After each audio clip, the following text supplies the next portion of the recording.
Hey guys, in this video I'll show you how to set up a forwarding for IONOS email address. The first thing I want you to do is just log into your IONOS dashboard.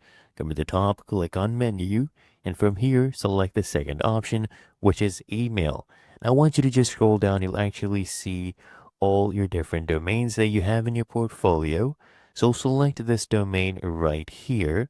And then what I want you to do is just select the email address for which you want to set up forwarding. So let's say this one right here. I'll click on this William Hunter, enter sp.co.ke.